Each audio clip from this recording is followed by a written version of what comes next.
What's going on, guys? How are you, meatballs? This is a quick 1 week review of Reckoning. I played it for 1 week straight, been grinding videos for 1 week straight, literally for 1 week straight, all day, every day. And I wanted to wait a full week just to make sure that I wasn't in that honeymoon phase and either really loving or really hating something about whatever it may be in the map. And I think we're at a very fair point now to discuss some things about it. And in all honesty, this video is just being made because I'm still working hard on making the best GORGOFEX wonder weapon guide with all variants, as well as the best Easter egg guide you can get. So make sure to subscribe for that. I promise you they're going to be awesome. And thank you so much for all the support and brand new subscribers on really all the YouTube shorts. I'm very grateful. We're going to keep moving. I'm going to be pushing hard, dude. But yeah, anyways, no script, just jumping into it. In general, I think the Reckoning can flat out be said it delivers on everything you would expect it to deliver on. Main thing number one, people are going to ask, oh, how's the Easter egg? I think the Easter egg's pretty damn cool. I like a lot of the steps in terms of just like what they are. There's some cool stuff going on in the steps. How's the boss fight? Is the boss fight hard? Is the boss fight hard? Yeah, the boss fight's hard.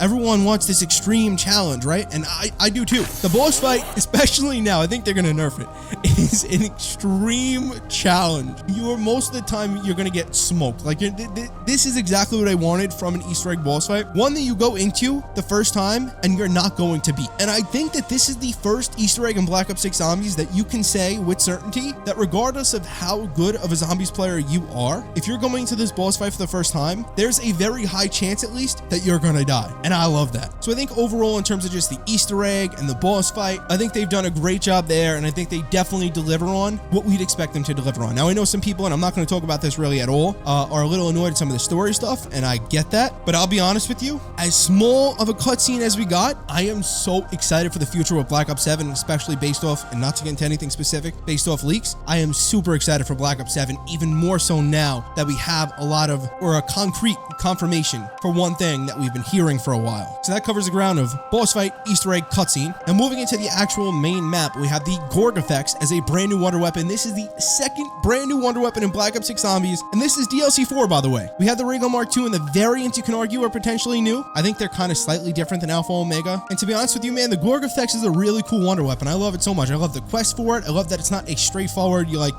pick up one part, another part here, and then, oh, just go get the GORGOFEX from a save or something. Like, it's a genuine little grind to get the GORGOFEX, but you can get it on a nice early round, which, by the way, if you want a tool to help you do the GORGOFEX periodic step extremely quickly, I know it's already easy, you just gotta look at a periodic table, but I've died doing that many times in my game, and if you do too, check out my Discord. There's a bunch of other tools in there for Black Ops 6 and other Zombies games, as well as the Elite Meatball Army. But yeah, another real quick note about the GORGOFEX, I have the best guide you'll find on YouTube for it, coming out soon, with full explanations on a bunch of different things, and really just clarifications on a lot of different things that you won't see in many other people's videos. But quick shout out to Donuts. He's done a lot of testing on a lot of different things, and he's found a lot of different pieces of information that are going to greatly help the Zombies community. He's really just done a fantastic job. I know you guys already know who that is, but just saying, wanted to throw it out there because he's putting in a lot of work too. But yeah, I got that coming, and I have the Easter egg guide coming, which is going to be extremely elite. I promise you that as well, especially with some of the tips that we're learning over time. That's especially why I wait for my Easter egg guides. It's going to be awesome. But getting back into the actual map, I know you don't give a shit too much about that. The GORGOFEX itself, really cool, man. Like, I genuinely enjoy the GORGOFEX so much. Again, from the quest itself to the upgrade quest, they're pretty cool, and they're not extremely long, right? You can think of a wonder weapon like the KT4. I think that's almost the most similar wonder weapon to the GORGOFEX in a way, in terms of the build process and the upgrade processes. It's definitely different, but kind of just the way you go about doing stuff.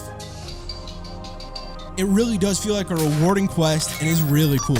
And the utility of the wonder weapon itself is there too. Like, a lot of people are complaining a lot about the GORGOFEX. And yes, I will admit, I do wish that it was very powerful in the boss fight, because it is a wonder weapon, and the wonder weapon should, in my opinion, especially if it's a pistol like the GORGOFEX, should be the most powerful weapon against the boss, not a Maelstrom shotgun. But that really is only one use case. And to be honest, the GORGOFEX itself within the boss fight still definitely has utility. Like, if you actually take the time to learn how the GORGOFEX works and you use your charge shots, it's a really cool wonder weapon. You can actually go to kind of high rounds with it as well. Sure, people use the mutant injection and this and that and the other thing, and stuff can get a little hectic, but like, the weapon genuinely does do a good job. I enjoy it. Would I enjoy a slight buff on it? A slight buff? Yeah. But overall, I think if you're giving the GORGOFEX like a lot of crap, you either don't know how to use it properly or are just a real hater, because at the very least, you gotta admit, it is so damn cool. And I know that is kind of irrelevant, because you can have a cool wonder weapon that deals 1 damage, and it's like, who cares how cool it is? Just as an extreme example. But I genuinely really do think that it looks really cool. The quest is really cool. The ammo on it's good, and it actually is effective. And if you use it in the right ways, it does its job, man. Like I appreciate the GORGOFEX. So we already have so many W's. We have a W Easter egg, a W boss fight,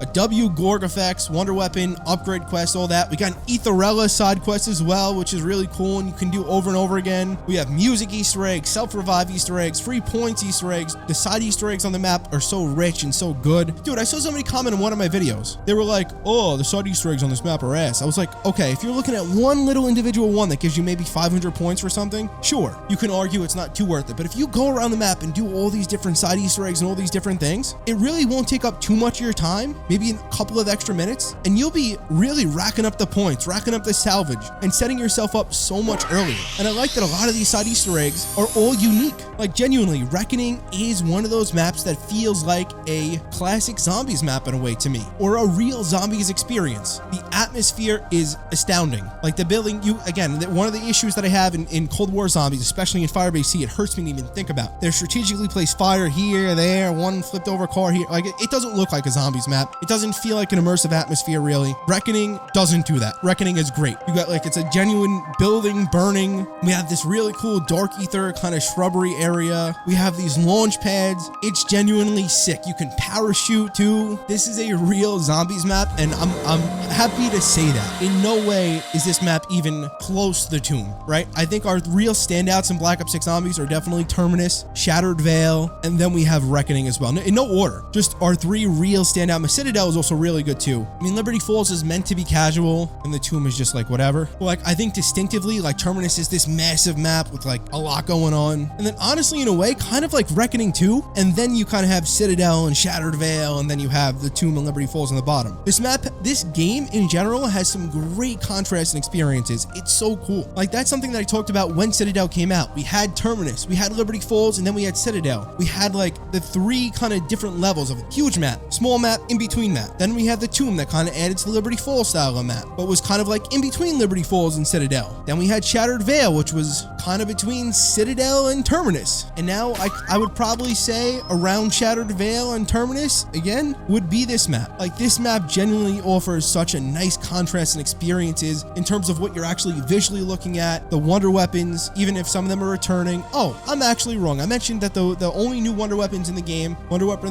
was the Beam Smasher and the GORGOFEX. I forgot about the swords. It's technically a melee weapon, but it's a melee wonder weapon. Like you cannot exclude that. The swords are really cool too. And I know some of you are saying, why are you talking about other games, other maps, other this, other that? This is a Reckoning review, but especially when you're in the game's life cycle, it's very important to look at everything that you've had to offer or that was offered for you. And I think Reckoning is a perfect complement to everything we have in the game. And I'm not saying that it is just this side thing or it is just necessarily one piece. Like it can definitely stand a battle by itself for sure. But I think especially when you're looking into BO6 Zombies, and you're seeing that this is one piece of BO6 Zombies, it is an awesome addition. Great Easter egg, great boss fight, great wonder weapon. All of it's fun too. Great side Easter eggs, useful side Easter eggs, fun side Easter eggs. And honestly, I know a lot of people complain about the story stuff, but this is the first map where I was kind of like doing stuff and I've noticed some of the story quotes. I don't know why necessarily that is. Maybe it happens at better times, but I actually hear character quotes I feel like that I actually pay attention to at more key points in time. Whereas, and this could just be a me thing, but I never really even caught on to anything per se. Like I kind of just do the gameplay and that's it. Like I'm actually hearing things and seeing things a little bit more differently. They've made the story even more visual within the game itself on top of the cutscene that we have at the end. So if you guys know me, I typically rate maps very strictly. I think having a strict scale is very important. I don't know necessarily where I would rate on a scale of 1 to 10 this map, but like to put it into perspective for you, I got Liberty Falls and the Tomb kind of, just because they're smaller maps. They may be fun in their own ways, but just because they're kind of smaller maps, I never have them surpassing a 7 like at all. In some instances, they're probably closer to a 6. It really depends what the scale is, but if you're rating it on the grand scale of zombies maps, right, those maps don't even come close to the top. If you're rating it on the grand scale of, or on the scale of modern zombies, meaning Cold War and above,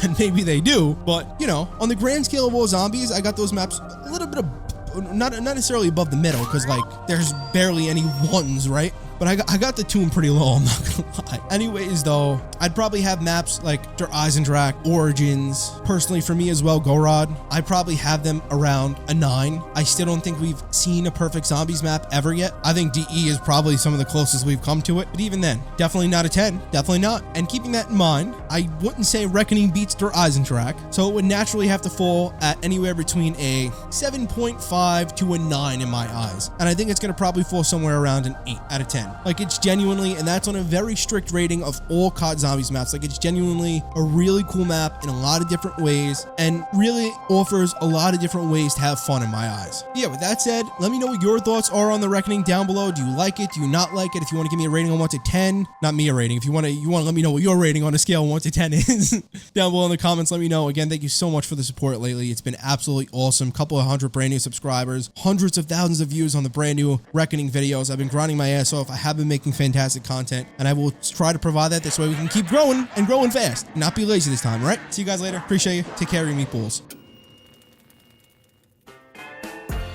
I've been wishing for some better days. Could you listen? No way. Can you stay?